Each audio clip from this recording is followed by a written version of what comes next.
Movie की शुरुआत में हम एक जवान लड़के को देखते हैं जो एक खाली कमरे में अकेला सो रहा था। अचानक उसकी आंखें खुली और उसने देखा कि वो एक कमरे में कैद है, मगर उसे ये पता नहीं था कि उसे अगवा किसने किया था। घबराकर वो बैठ उठा और इधर उधर देखने लगा। कमरे में सिर्फ एक नहाने का कमरा और एक टॉयलेट था। गुस्से में वो दीवारों को मुक्के मारने लगा और बाहर निकलने की मांग करने लगा, लेकिन कुछ नहीं हुआ। तभी उसकी नजर एक दीवार पर लगे एक मॉनिटर पर पड़ी जिस पर लिखा था शेयर करो। लड़के को कुछ समझ में नहीं आया तो वो तरह तरह के सवाल पूछने लगा, मगर कोई जवाब नहीं आया। फिर वो टॉयलेट गया पर वहाँ पर पानी नहीं था। तभी उसे ख्याल आता है, उसने कंप्यूटर पर पानी लिख दिया। जवाब आया कि पानी 5 पॉइंट्स के बदले मिलेंगे। अभी भी लड़के को कुछ समझ में नहीं आ रहा था। इसी उलझन में वो फर्श पर लेट गया और इंतजार करने लगा। अचानक उसे एक जोर की आवाज आई और कुछ पॉइंट्स मिल गए। साथ ही टॉयलेट में भी पानी आ गया। लड़के ने तुरंत मुंह धोया। अब उसे समझ में आ चुका था कि उसका लाइव वीडियो बहुत सारे लोग देख रहे हैं जो उसके एंटरटेनमेंट के हिसाब से उसे पॉइंट्स दे रहे हैं। अब वो कमरे में इधर उधर कूदने लगा, अजीब सा पोज देने लगा और हाँकने भी लगा, मगर कुछ खास फायदा नहीं हुआ। थोड़ी देर बाद उसे कुछ पॉइंट्स मिले। फिर अजीब हरकतें करते हुए अचानक वो गिर गया और दर्द से कराहने लगा और लोगों ने उसे खूब सारे पॉइंट्स दे दिए। लेकिन ये काफी नहीं थे, क्योंकि जब उसने खाना मंगवाया तो उसके लिए कुत्ते का खाना आया। गुस्से में उसने खाना वापस भेजने की कोशिश की, मगर कोई कमांड काम नहीं आया। अब कोई चारा ना देख उसने कुत्ते की तरह भौंकते हुए वो खाना खा लिया। इस तरह उसने और पॉइंट्स कमा लिए जिनसे उसने कपड़े मंगवाए, पर ये लड़कियों के कपड़े निकले। मजबूरन लड़के ने वही कपड़े पहनकर लोगों का एंटरटेनमेंट किया। अगले दिन उसने और भी ज्यादा मेहनत की लोगों को हंसाने में। आखिरकार उसे इतने पॉइंट्स मिल गए कि वो एक टी शर्ट और सोने के लिए गद्दा खरीद सका। ऐसे ही दिन बीतते गए, उसके पॉइंट्स बढ़ते गए और उसने कपड़े, शेविंग का सामान, खाना और यहाँ तक कि शराब भी मंगवा ली। पर एक दिन उसने बहुत ज्यादा शराब पी ली थी और नशे में उसने मॉनिटर को तोड़ने की कोशिश की, जिसकी वजह से कमरे की लाइट्स चली गई। फिर उसने कोशिश की कि मॉनिटर को ठीक करे और लाइट चलाए, पर ऐसा कुछ नहीं हुआ। गुस्से में उसने स्क्रीन पर घूंसे बरसाने शुरू कर दिए, मगर इससे तो उसे ही चोट लग गई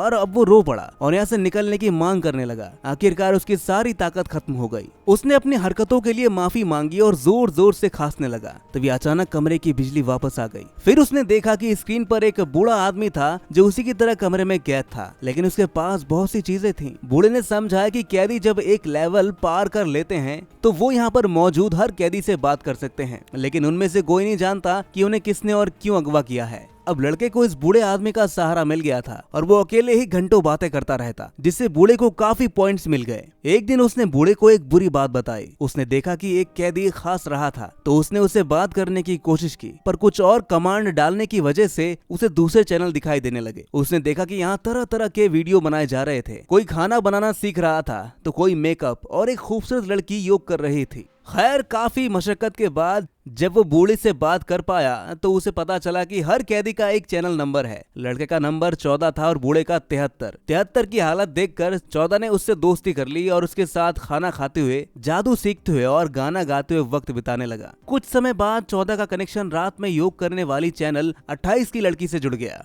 उसकी खूबसूरती और शांति से खुश होकर लड़के ने उसे अपने कुछ पॉइंट्स दे दिए। फिर अगले दिन 14 ने अपने कमरे के लिए और चीजें मंगवाई और 73 से बात की। 73 ने कहा कि उसे लगा कि वो हमेशा एक ही लेवल पर नहीं रह सकता, क्योंकि जल्दी ऑडियंस उससे ऊब जाएंगे और पॉइंट्स देना बंद कर देंगे। उसे अपने वीडियो को बेहतर और मजेदार बनाते रहना होगा ताकि ऑडियंस उसके साथ बने रहें। इसके बाद 14 ने स्टैंड अप कॉमेडी, एक्सरसाइज, खाना बनाना, गाना गाना और 73 द्वारा दिए गए कुछ जादू के टोटके भी करने शुरू कर दिए। धीरे धीरे उसके ऑडियंस बढ़ने लगे और उसके पॉइंट्स भी बढ़ते चले गए, जिसकी मदद से उसने अपने वीडियो के लिए और चीजें मंगवानी शुरू कर दी। इसके साथ ही उसने 28 के साथ योग करना शुरू कर दिया और उसने 73 की खांसी के लिए दवाई भी मंगवाई। लेकिन गलती से उसने गलत कमांड डाल दी और वो चैनल 11 पर पहुंच गया, जहां एक लड़की नहा रही थी। वो अभी अभी इस कमरे में आई थी और जैसे ही उसने 14 को स्क्रीन पर देखा वो चीखने लगी, क्योंकि उसे लगा कि 14 उसका किडनैपर है। लेकिन फिर 14 ने खुलासा किया कि 14 उसका किडनैपर नहीं है। तुरंत ही 14 ने उसे सब कुछ समझाया, जिसके बाद 11 शांत हो गई। फिर 73 भी स्क्रीन पर आया और 11 ने दोनों से पूछा कि क्या उन्होंने कभी भागने की कोशिश की यहाँ से। 14 ने उसे बताया कि जब उसने मॉनिटर तोड़ा तो उसे बहुत कड़ी सजा सुना दी गई। लेकिन 11 अभी भी चाहते थे कि वो सब मिलकर सिस्टम में कोई खामी ढूंढे, जिसकी मदद से वो इस जेल से आजाद हो सके। मगर 73 को 11 की बातें बिल्कुल बेकार लगी और उसने अपना स्क्रीन बंद कर दिया।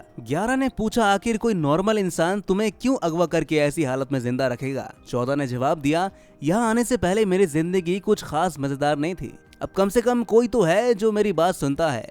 थोड़ी देर बाद 14 ने अपने मोजो से कठपुतली का नाटक दिखाना शुरू कर दिया। इसे देखकर लोगों ने खूब सारे पॉइंट्स दिए उसे। फिर उसने एक दिन 11 को नहाने के लिए कमरे को ढकने के लिए पर्दे देने का फैसला किया, मगर 11 नाराज हो गई। उसे किसी की दया नहीं चाहिए थी। कुछ दिनों तक 14 ने ऑडियंस को ड्राइंग सिखाई, पर वो इतने गंदे ड्राइंग बनाता था कि लोग हंसने लगते थे। पर वो एंटरटेनमेंट तो कर ही रहा था, इसलिए उसके पॉइंट्स लगातार बढ़ते ही जा रहे थे। धीरे धीरे से कमरे में बहुत सारी चीजें जमा हो गई, पर 11 अभी भी गुस्से में थी। 11 और 73 उसे लड़ रहे थे। 11 चाहती थी कि सभी कैदी एक साथ आकर किडनैपर के खिलाफ आवाज उठाएं। ये सुनकर 11 और 73 उससे बहस करने लगे। आखिरकार 73 को जोर से खांसी आने लगी। उसी रात 73 की हालत इतनी बिगड़ गई कि उसे दौरा पड़ा और वो बेहोश हो गया। अब उसका शरीर इतना कमजोर हो गया था कि वो हिल तक नहीं पा रहा था। तभी 14 ने मदद के लिए अपने ऑडियंस से गुहार लगाई और 11 ने कंप्यूटर से मदद मांगने की कोशिश की, पर उसने गलत बटन दबा दिया। अचानक 73 का कमरा गर्म होने लगा। देखते ही देखते कमरे में आग लग गई और सब कुछ जलने लगा। आखिरकार आग में 73 भी जलकर राख हो गया। उसके दोस्त बस ये सब देखते ही रहे, लेकिन कुछ नहीं कर सके। आखिर में 73 का कमरा बंद हो गया। कुछ देर दोनों चुप रहे और 73 की मौत पर शोक मनाया। बाद में 14 ने 11 को समझाया कि वो इस घटना के लिए खुद को जिम्मेदार ना ठहराए, मगर 11 अभी भी गहरे सदमे में थी। इसलिए 14 ने अपने कठपुतली के नाटक से उसका मूड ठीक करने की कोशिश की। फिर 11 ने कहा कि वो शराब पीना चाहती है। दोनों ने शराब मंगवाई और पीने के बाद नाचने लगे। नशे में नाचते वक्त उन्होंने एक एक करके अपने कपड़े उतार दिए और आखिरकार उन्हें एहसास हुआ कि वो एक दूसरे से प्यार करने लगे हैं। जब नशा उतरा तो उन्हें पता चला कि गम अभी भी बना हुआ है। 14 ने कहा कि अब भी उसके कानों में 73 की आवाज गूंज रही है। 11 अपनी हालत पर बहुत गुस्से में थी, तो उसने सारा गुस्सा निकाल दिया। आखिरकार 14 11 के प्लान में शामिल होने के लिए तैयार हो जाता है। सभी कैदियों को सिस्टम में कोई खामी ढूंढनी होगी ताकि कोई 73 की तरह न मरे। इसके बाद 14 कमरे के सामने बैठा और उसने एक स्पीच दिया, जिससे उसके पॉइंट्स तो बहुत बढ़ गए, लेकिन अब उसे पॉइंट्स की परवाह नहीं थी। उसने कहा कि 73 की जिंदगी उसके लिए बहुत मायने रखती थी, तो अगर किसी को कोई सुराग मिलता है जिससे वो यहाँ से बाहर निकल सके तो उन्हें जरूर बताना चाहिए। फिर उसकी स्क्रीन पर 28 आ गई और उसने कहा कि 14 का स्पीच बहुत अच्छा था, लेकिन उसे नहीं लगता कि वो कभी कामयाब हो पाएगा। ये सुनकर 11 गुस्से से भर गई और उसने 28 को गालियां देनी शुरू कर दी। बाद में 14 और 11 ने देखा कि कई और कैदी उनके मिशन में शामिल हो गए थे। एक लड़की थी जिसने अपने कमरे में बारिश कराने का तरीका ढूंढ लिया था। फिर रात में जब नंबर 28 योग कर रही थी तो 14 ने उससे बात की। 28 ने कहा कि 11 बहुत ज्यादा नेगेटिव सोचती है, अगर वो थोड़ा पॉजिटिव सोचे तो अच्छा रहेगा उसके लिए। उसने 14 को ये बात भी बताया कि लोग तुम्हें इसलिए देखते हैं क्योंकि तुम उनके चेहरों पर मुस्कान लाते हो। इसके बाद दोनों ने साथ में योग करना शुरू कर दिया। ये देखकर 11 एक बार फिर से गुस्से में भर गई। खैर, जब उसने दूसरे लोगों के चैनल देखना शुरू किया तो उसे पता चला कि कई लोग उनके मिशन में शामिल हो गए हैं। किसी ने कमरे में हवा घुमाने का तरीका ढूंढ लिया था तो कोई कमरे की दीवारों को हिला सकता था। अब 11 इस जगह का नक्शा बनाना चाहती थी और जल्द से जल्द बाहर निकलने का प्लान बना रही थी, पर 14 का उत्साह थोड़ा कम हो गया था। 28 की बात सुनने के बाद उसे लगा कि वो यहाँ पर खुश है, तो 11 को उन लोगों के मन में गुस्सा नहीं भरना चाहिए जो यहाँ पर खुश है। इसका 11 पर कोई खास असर नहीं हुआ। उसने विरोध जताने के लिए अपने बाल काट लिए। जब रात में 28 फिर से योग करने लगी तो 11 ने गुस्से से कहा कि उसे दूसरों की फैसिलिटी का ख्याल रखना चाहिए। उसके वीडियो की वजह से रात में सबको सोने में परेशानी होती है। इस पर 28 ने 11 पर दूसरे कैदियों को अपने मोहरे की तरह इस्तेमाल करने का आरोप लगाया। जब 14 ने उसे रोकने की कोशिश की तो 11 ने उसे बताया कि तुम बताओ कि तुम्हारी दोस्त मैं हूँ या वो। अंत में 14 को उसकी बात समझ में आ गई और उसने वीडियो में एक स्पीच दिया और सभी कैदियों से एक पॉइंट देने के लिए कहा। जैसे ही सबने एक एक पॉइंट भेजे, सिस्टम में कोई गड़बड़ी हुई। उसके पॉइंट्स तेजी से बढ़ने लगे। फिर 28 ने कहा कि 14 को पॉइंट्स मत भेजो, 14 चोर है। इसके बाद 11 ने गुस्से में आकर अपने कमरे में बारिश करवा दी। जवाब में 28 ने भी 11 के कमरे में आग लगा दी और आखिरकार 11 73 की तरह तड़प तड़प पर मर गई।